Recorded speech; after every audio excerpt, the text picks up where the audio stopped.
Hello everybody, and welcome to SiFive's second webinar in the Introduction to SiFive IP series. Today's webinar is titled SiFive RISC-V Core IP Products, an Introduction to SiFive Core IP. My name is Drew Barbier, and I'm a Senior FAE at SiFive, and I'm your presenter today. This presentation is targeted at embedded designers who want to learn more about SiFive's RISC-V Core IP products and will specifically introduce the E31 and E51 core complexes and present their features in detail. This is the second in a three-part webinar series. The first webinar went over the RISC-V instruction set architecture, and this recording of this webinar is available on the URL provided in the slide. We also have PDF versions of the slides as well as transcripts from the questions and answers. Next month, we'll be walking through how to specifically evaluate SiFive RISC-V Core IP. All participants on this webinar are muted, so you can't ask questions verbally. However, we do strongly encourage you to ask questions using the question and answer button on the Zoom webinar. We have a number of SiFive employees standing by as panelists, ready to answer those questions live. And time permitting, we will answer a few selected questions over the audio as well towards the end. To kick things off, I'd like to introduce Jack Kang, SiFive Vice President of Product and Business Development, to give you an introduction to the SiFive company. All right, thank you, Drew. As Drew mentioned, my name is Jack Kang. I'm VP of Product and Business Development. We're very happy to have this webinar and everybody online. So a quick introduction to SiFive. I imagine most of you are familiar, but SiFive was founded by the inventors of RISC-V. So actually, a lot of the people here on the team have been working on RISC-V since 2010. SiFive was really founded to commercialize RISC-V products, both in cores and in chips. And I think I speak for the founders and everyone else as we're very excited to see the progress that's been made by the RISC-V community in the last year or so. The excitement and momentum has really surprised all of us, and we're working as hard as we can to meet all of those demands and requests for new products. So what do we do at SiFive? Well, first, we maintain the open source Freedom platform. You can see the URL right there. Within the Freedom platform, you'll see RTL, open source for our Freedom SoC chips. This also includes inside the repository, the popular Rocket RISC-V Core, which was started at Berkeley. Besides the open source platform, commercially, we also license RISC-V cores. These is often to companies and other folks who want to put it in a commercial product, who choose not to use the open source version. We have different versions that Drew will talk about in detail today that are available for license.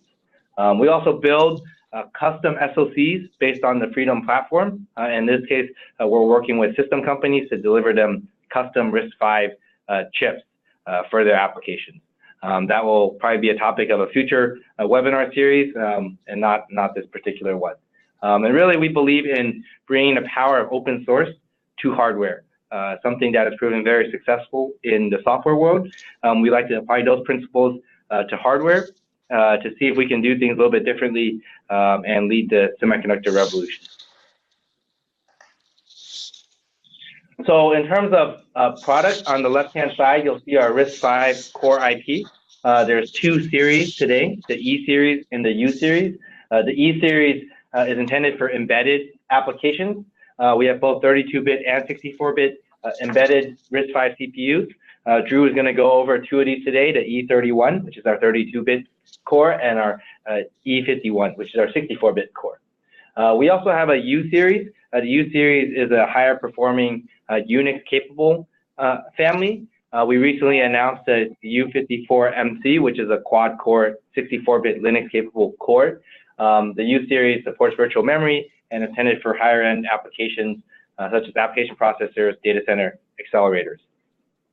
On the right-hand side, you'll see the SiFive Freedom SoCs. These are our SoC platforms. There's Freedom Everywhere and Freedom Unleashed. The Freedom Everywhere, you know, Everywhere starts with an E, uses our E series CPUs. Today, Freedom Everywhere is really targeted for low-power 32-bit microcontrollers. We have a selection of different IP that we can integrate together into the platform and deliver chips to our customers.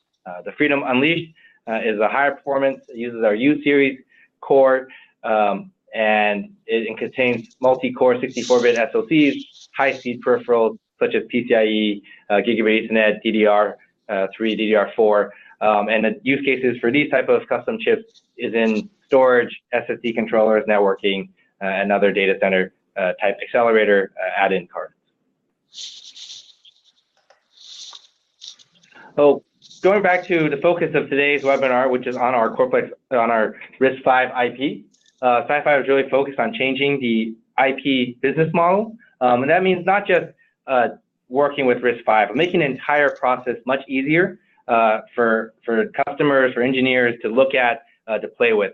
So if you go to our website, you'll see we have a very simple 3-step method to looking at our IP. Step 1, study. We put a lot of the information freely available online, no NDAs, no registration. You don't have to talk to anybody. You don't have to make any calls. You can go straight to our website and you'll see detailed information, data sheets, power, performance, area information on our course.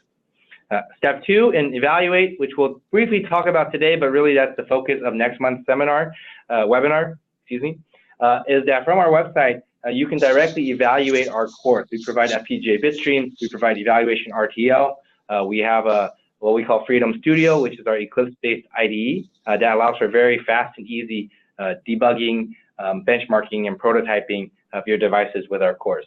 And finally, we believe that we were easiest company, IP company to do business with.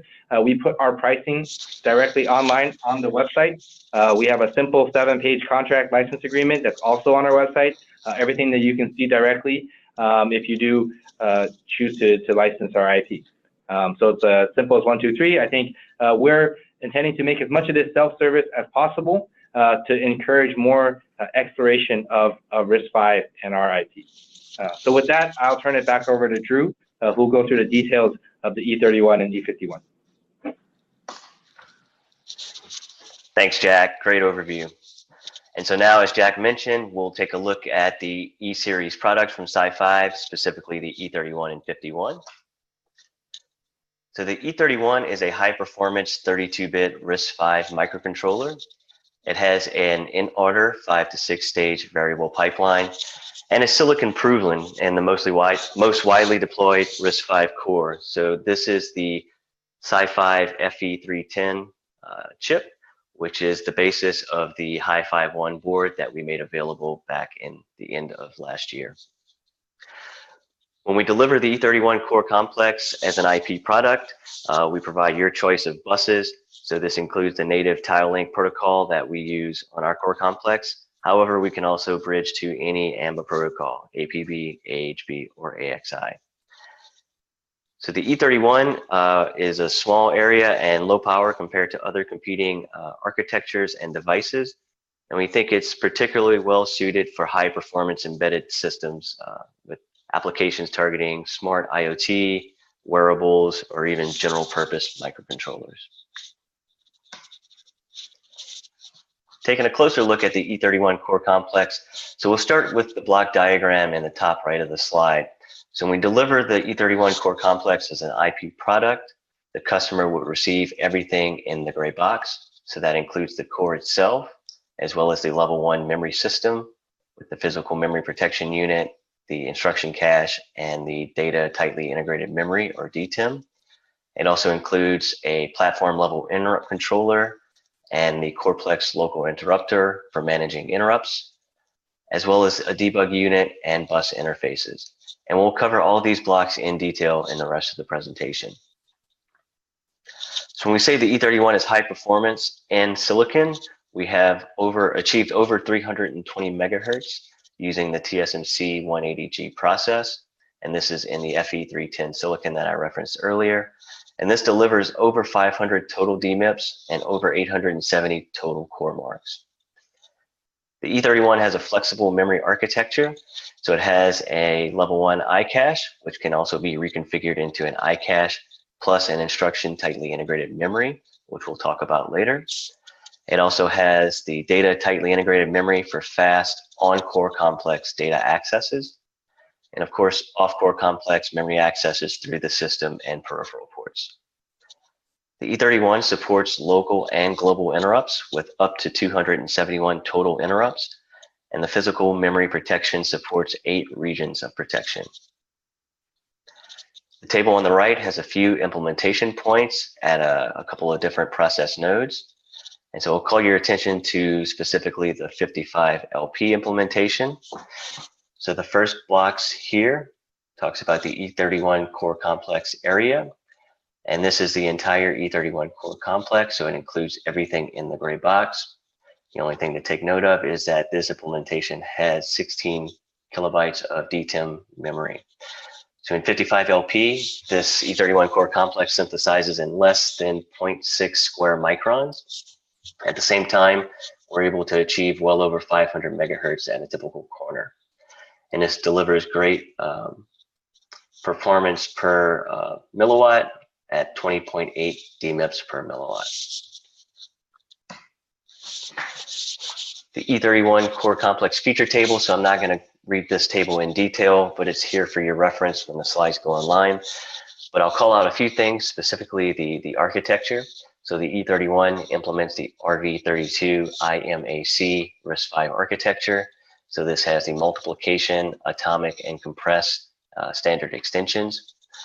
The E31 also supports machine and user mode. And it has a 16 kilobyte two-way level 1 instruction cache, which can be reconfigured with up to 8 kilobytes of ITIM. And again, we'll talk about that in a little bit. It has 16 local interrupts and 255 global interrupts. The other standard product in our E-series family is the E51, and this is a 64-bit RISC-V microcontroller.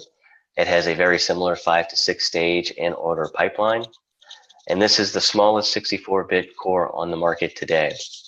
Similar to the E31, you have your choices of buses whenever we deliver this core complex in IP form. And because it's 64-bit, it makes it particularly well suited for a number of different scenarios. One of those being the integration into a larger 64-bit SoC system. This is exactly what we do in the U54 MC core complex that Jack mentioned, which was recently launched. So we have one E51 minion core, as we call it, plus 4 additional U54 cores.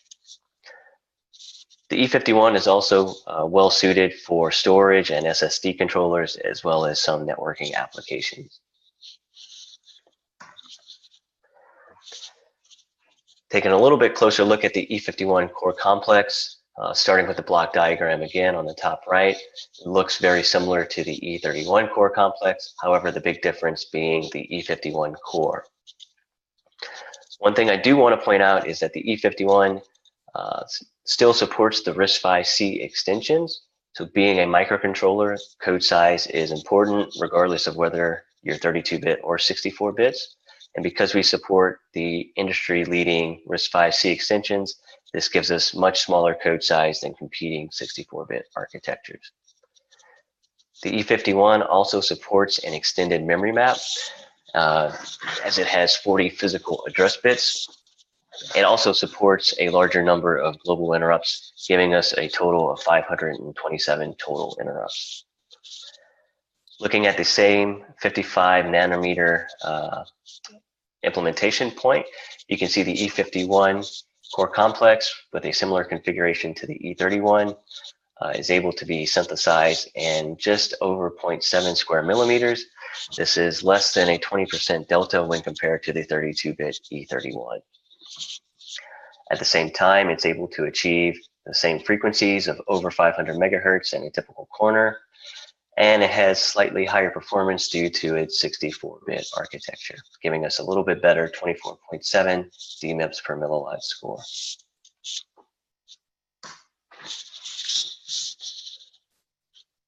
The E51 core complex feature table, I'll just highlight the differences here.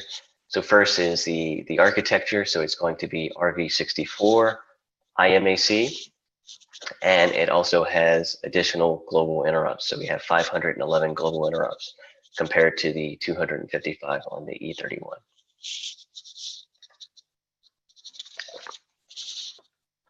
So now in this section, we're going to go through the E-Series core complex features in more detail. And we'll start off with the clocking of the core complex. So there are three main clocks into the E-Series core complex family. First being aptly named core clock. This is the main CPU and level 1 memory clock. So when we quote frequencies such as over 500 megahertz and 55 LP, this is the clock that we are referring to. There's also a secondary peripheral clock, which is simply called clock. And this is used to clock lower speed peripherals, such as the debug logic, the PLIC interrupt controller, and some of your bus matrix, as you may not want to clock these at the same frequency as the core clock itself. So the restriction on the clock versus core clock is that they must be an integer multiple of core clock. So a 1-to-1 ratio is acceptable, so you can have clock equal the same speed as core clock, or you can have ratios such as 1-to-2, 1-to-3, and so on. And the third clock input into the core complex is RTC toggle. This is the real-time clock input as defined by the RISC-V architecture. And the only real restriction on this clock input is that it must run at strictly less than half the frequency of clock. So it doesn't have to be the 32.768 frequency, kilohertz frequency of a traditional RTC. It could be any frequency so long as it's less than half the frequency of clock. And the relationship between all three clocks are as follows. Core clock has to be greater than or equal to clock, and clock has to be greater than 2x RTC toggle. So now let's take a look at the interrupt features of the E31 and E51. So both support the two RISC-V interrupt types, local and global. Local interrupts being the machine software interrupt, the machine timer interrupt, and then the SiFive core complexes also implement additional local interrupts, which we call local interrupt 0 through 15. So there's 16 of these additional local interrupts. And these additional local interrupts allow you to connect any peripheral in your design. So this could be your UART or your SPI controllers or DMA or anything that generates an interrupt signal. So local interrupts are a little bit different than global interrupts in that they're connected directly to the core, which reduces some latency. And they can also be optionally vectored, which also helps reduce latency. And we'll talk about vectoring on the next slide.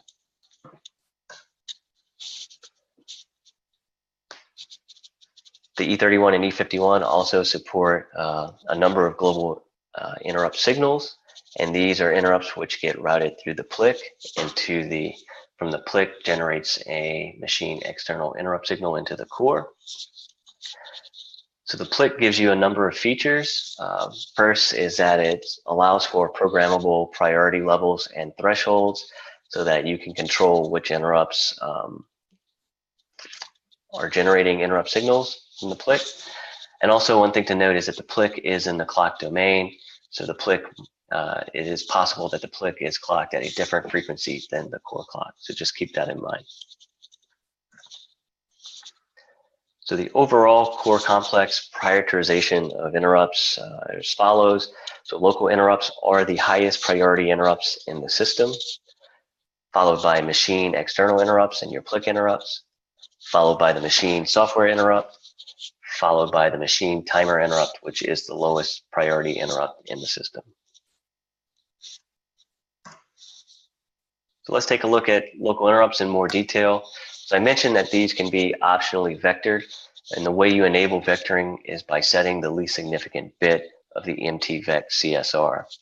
So without vectoring, all interrupts trap to the same address, and that address is the address of MTVEC.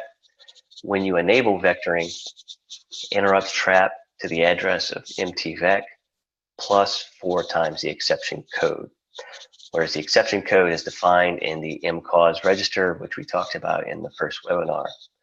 So to give an example, local interrupt 0 here. So first off, I have a vector table of what the E31 and E51 vector table would look like.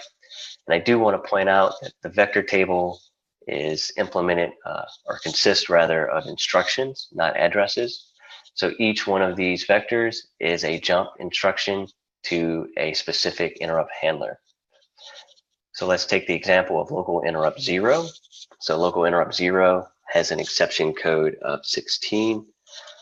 So 4 times 16 is 64 or 40 hex. So whenever I take local interrupt 0, the E31 or E51 will trap to the address pointed to by mtvec plus 40 hex, which is then a jump to a specific interrupt handler for local interrupt 0. Local interrupts themselves have a fixed priority scheme. So the higher the interrupt ID, the higher the priority. So if local interrupt 15 and local interrupt 0 arrive at the same cycle, local interrupt 15 is taken because it is the highest interrupt in the entire system. And also due to its location on the vector table, this makes it a little unique as it doesn't have to jump to an instruction. It doesn't have to jump to an interrupt handler.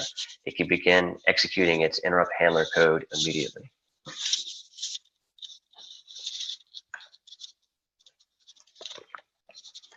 The core local interrupter, or CLINT.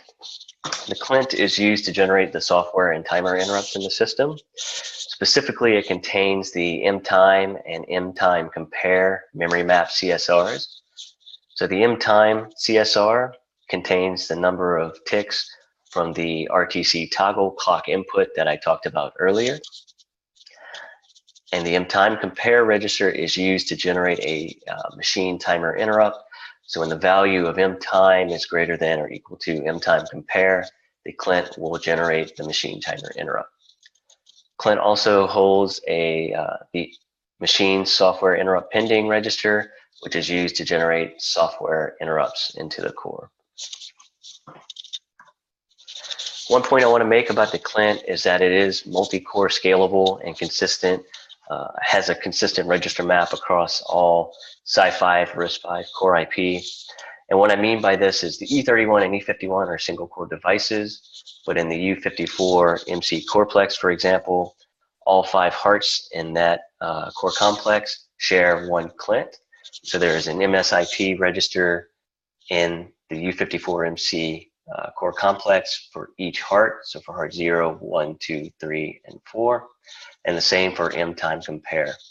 So in the software interrupts especially, this allows for efficient interprocessor communication between multi-core systems.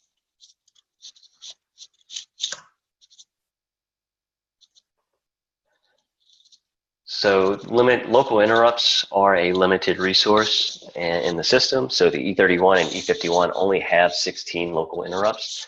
So the bulk of the interrupts are routed through the PLIC, or platform level interrupt controller, as global interrupts. And so the PLIC gives you a couple different registers which you can use to manage the priority of the interrupts as well as handling of interrupts. So the first register we'll talk about is the priority register. So each interrupt input into the PLIC has its own 4-byte priority register. And in the E31 and E51, this register has a 3-bit priority field. So the priority field with a value of 1 signifies that that interrupt is at its lowest priority. A value of 7 is the highest priority interrupt in the PLIC. And if you set the priority register to 0, this effectively disables that interrupt.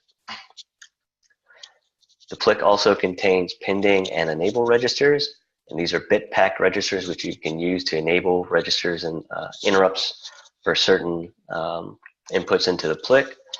Also the pending register, so you don't have to have an interrupt enabled in order for it to be pending, and so you can use the pending register to pull interrupts. There's also a threshold register in the PLIC, and the threshold register allows you to set a minimum priority level to generate an exception into an interrupt into the core. And so the only interrupts that occur are interrupts with a priority greater than the threshold value. And finally, the claim complete register. So the first thing you'll do upon taking a machine external interrupt after, of course, saving the context off, is reading the PLIC claim complete register, as this register returns the ID of the highest pending interrupt at that time. After your software finishes handling the interrupt, it signals completion of that interrupt back to the PLIC by writing the interrupt ID back to this claim complete register.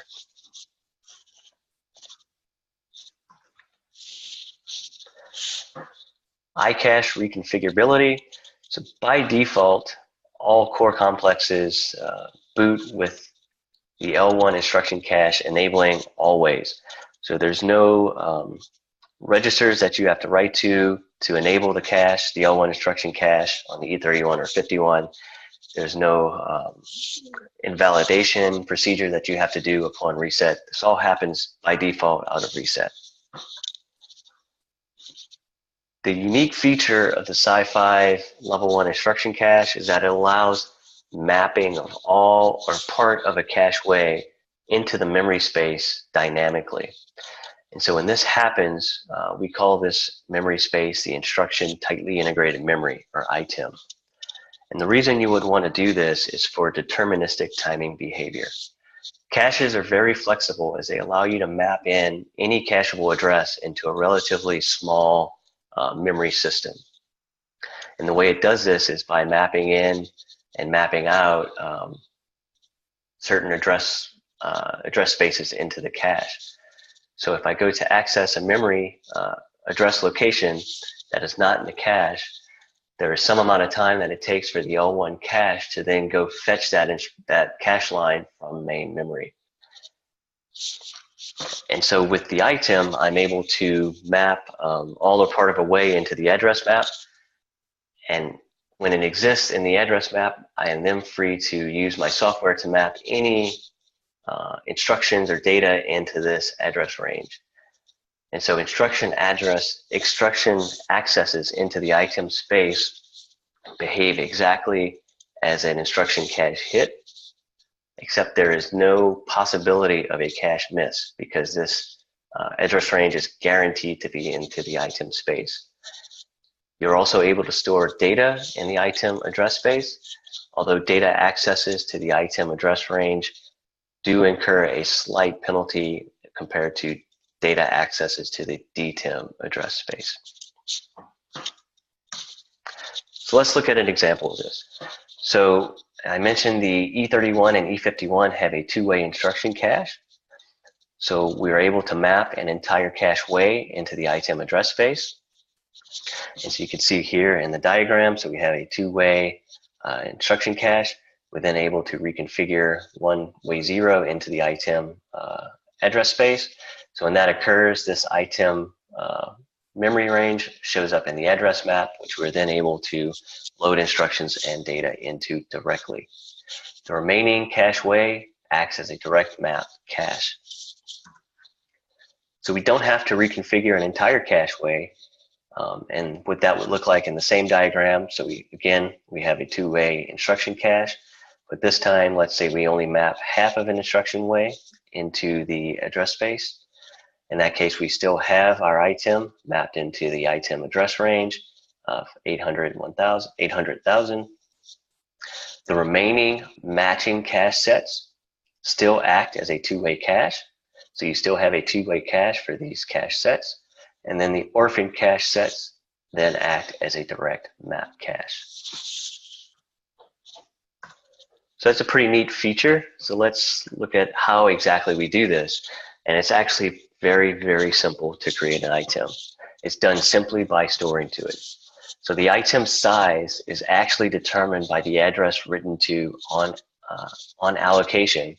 And this is rounded up to the nearest cache line, which is 64 bytes for the E31 and 51. Now it's worth saying that software should make no assumptions about the ITIM contents on creation.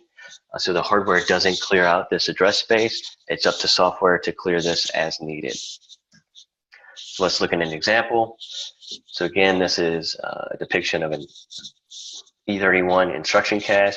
So we have two ways. In each way, we have a number of 64-byte cache lines.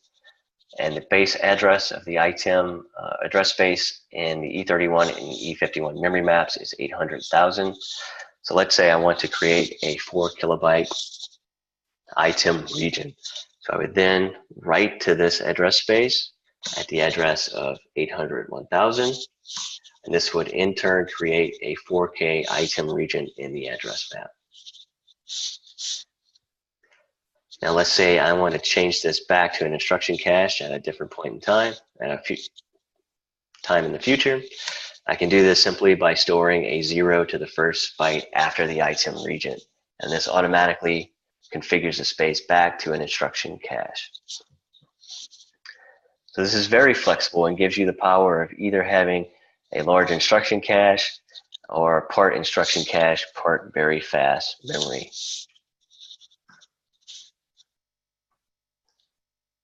Okay, moving on to the Physical Memory Protection Unit, or PMP. So the PMP in the E31 and E51 have support for up to 8 regions of memory. And so we're saying that the PMP enforces access permissions on U mode only. So let's take an example. So we have an example memory map here, and out of reset, the entire address space is not accessible to U mode. Just continue an example. Let's say I have some machine mode software that lives in this address space. But I also want to have a user mode context and give user mode some address space where it can read, write, and execute. So I'll use that by creating a PMP region and granting that region full read, write, execute permissions. But let's say there's also some data in the machine mode address space that I want to give user mode access to. I might give that, define another PMP region and give that region read-only privileges. And then let's say maybe there's also some shared library code that I want to give user mode access to. So I might give that region, create a new region and give that region execute-only privileges. Now there is one unique feature of the RISC-V Physical Memory Protection Unit, and that is the ability to lock a region. So I mentioned earlier that the PMP only enforces access permissions on U mode accesses. That's true for all cases except for a locked region. Once a region is locked, then it enforces that region's permissions on all accesses to that region, including machine mode accesses. The only way to unlock a region once it is locked is via a reset. So this is important. Let's say at boot time, maybe there's a key that you want to read and then you want to prevent all accesses thereafter. You can use the PMP lock region for that. Some other features of the PMP is it supports a minimum region size of 4 bytes. And of course, failed accesses to PMP regions generate an exception. Now we'll take a closer look at the PMP register descriptions. So each PMP region has a configuration field, and then there is a PMP configuration register which contains a number of those registered fields. So on an RV32 system, the PMP config 0 register is a 32-bit register, so it contains 4 PMP region fields. On the E51, this is an RV64 system, so 64 bits. So we're able to contain all 8 PMP region fields in a single register. So looking at the region field registers themselves, so this is where you would set your permissions per region. So it contains the read, write, execute bits, so least significant 3 bits. It also has the lock bit as the most significant 7th bit, and then it has a 2-bit field called addressing mode, which we'll talk about on the next slide. In addition to the PMP configuration registers, there is also corresponding PMP address registers. These are pretty straightforward, but I want to point out one thing is that the PMP address registers actually encode the most significant 32 bits of a 34-bit physical address for RV32 systems, and they encode the most significant 54 bits of a 56-bit physical address for an RV64 system. Okay, so let's take a look at the addressing modes for the PMP. So the first and most straightforward is the top of range configuration. So this configuration uses two PMP address registers to define a specific address range. So let's say, for example, we use PMP region 1, we want to enforce permissions, then it would use the PMP address 1 register as well as the PMP address 0 register to define what that exact range is. Since we don't have a PMP region of -1, if you use PMP region 0 in a top of range mode, the lower bound is set to address 0. So this effectively allows you to use PMP region 0 to encode potentially the entire address map to a specific configuration.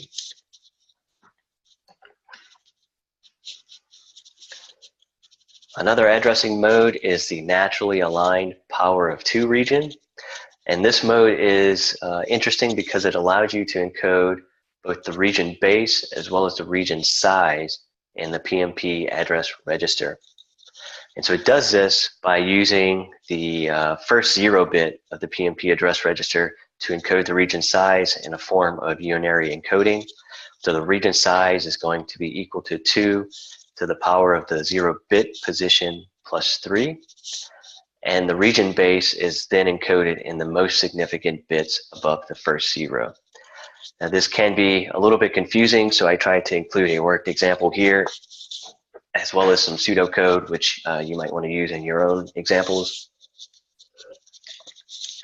So in this case, we have a region that we're trying to define with a base address of 4,000,000, and then a region size of 4K or 1,000 hex. In this case, we want to make sure that the first 0 bit ends up in the 9th bit position, because 9 plus 3 is 12, and 2 to the power of 12 is 4K, and that all bits below the 9th bit are then encoded as 1. And so that's what happens in the first part of this function here. We divide the size by 2 and subtract 1. And then finally, encoding the address, we right shift the base address of the region by 2, because if you remember, the PMP address register encodes for RB32 systems the most significant 32 bits in a 34-bit physical address space.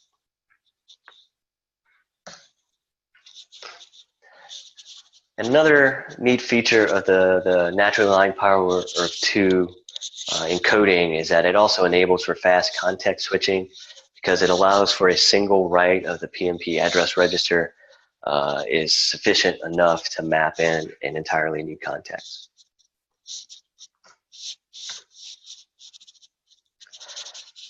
Debug capabilities on the E31 and 51. So we have 2 hardware breakpoints, and these breakpoints allow breaking on instruction and data address matches. So we allow for data watch points via these breakpoints. And we also have hardware performance monitor capabilities in these core complexes. So we have 2 40-bit event counting registers, as well as 2 event selector registers. And so the counters will increment each time a selected event occurs. And so the events you have to choose from are listed in the table on the right. And it's worth pointing out that these event registers are bitmapped registers, so that you can select multiple events to be counted by a single counter.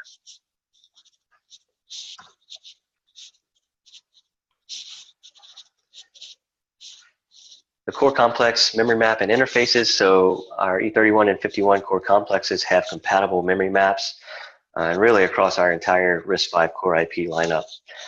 This is an example of the E31 memory map with the various peripheral and bus protocol regions, peripheral port and system ports. These are not to scale.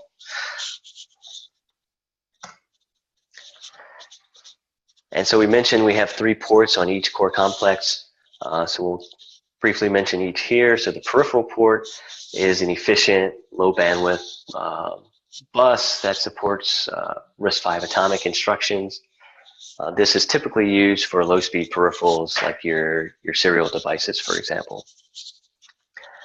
We also have system ports, and this is a higher bandwidth bus as it supports burst accesses and is typically used for main memory or other higher bandwidth peripheral devices. And then finally, we have what we call the front port, and the front port allows other masters to access the core complex DTIM and ITIM address spaces. So these address spaces live entirely on the core complex, and if other masters want to write to them, they can via the front port. It's also worth pointing out that accesses to the front port to the peripheral and system port address spaces will pass through the core complex to those buses. And finally, we are able to bridge, natively we use the tile link bus protocol. However, we are able to bridge any port to AMBA protocols as well. So you can put an AMBA bridge for APB, AHB, or AXI on any of the core complex interfaces.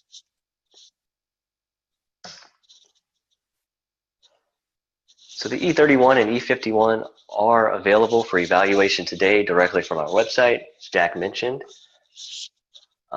Evaluation comes in two forms, and we'll walk through this in detail on next month's webinar, but we just want to make sure everybody is aware that these are available today.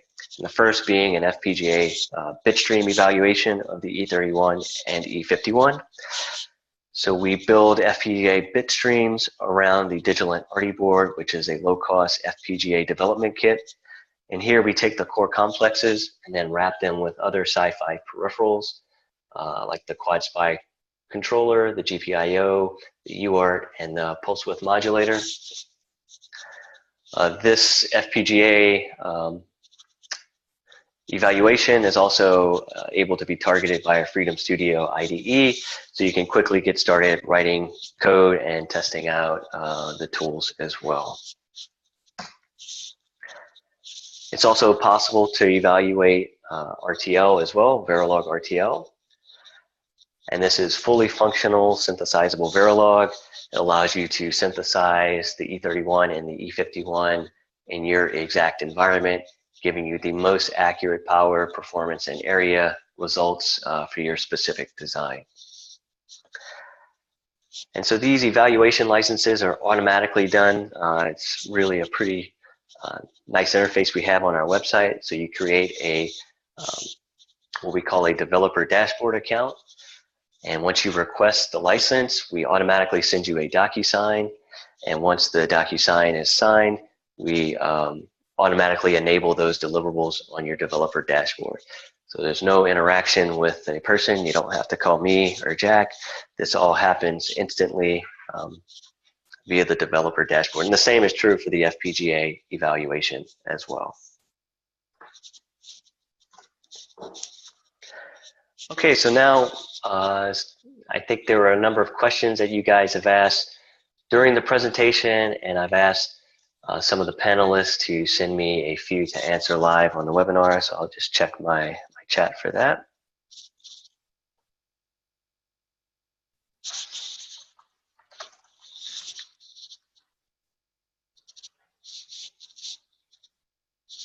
Okay, not too many questions today.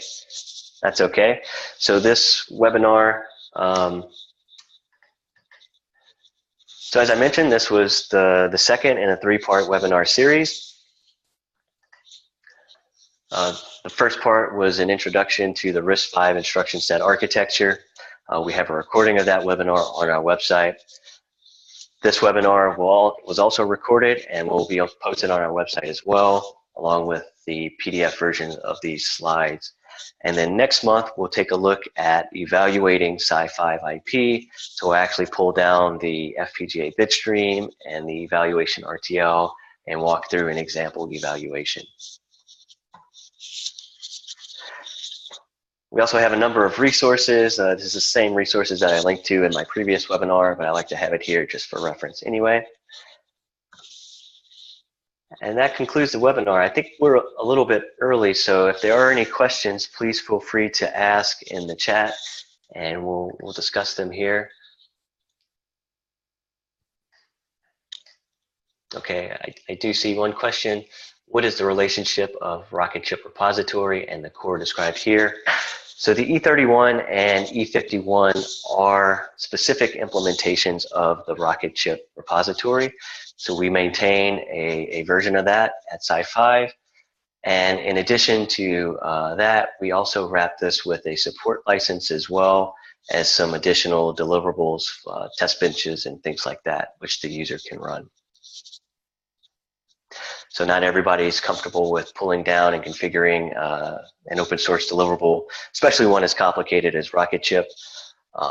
Although Rocket Chip is there and we contribute everything back to Rocket Chip, so others are free to take our work and use it.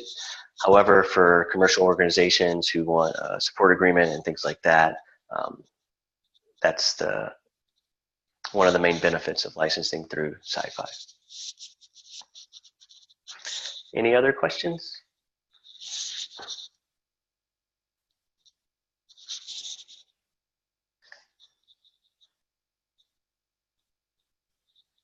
Does the C and C++ compiler generate privileged instructions without the user injecting assembler instructions? So the answer here is the instructions are basically the same. So the compiler will not put you into user mode. Right, so this is the standard GCC compiler that you can get for RISC-V. So our compiler is no different than that. We use the same one. For things like eCall instructions, there are assembly routines for that. However, the standard, for example, integer instruction set and things like that, the instructions are exactly the same.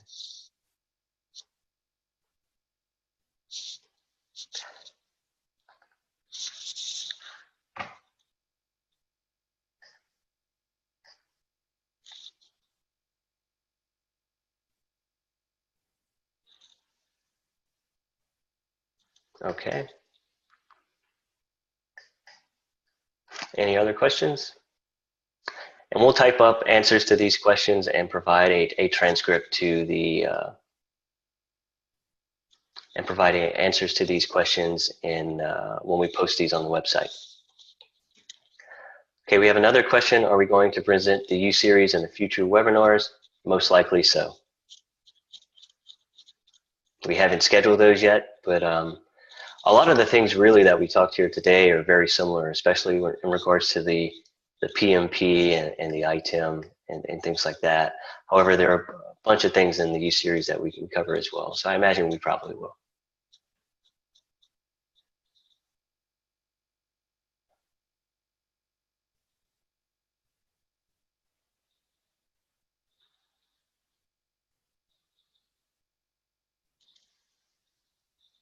Any more questions?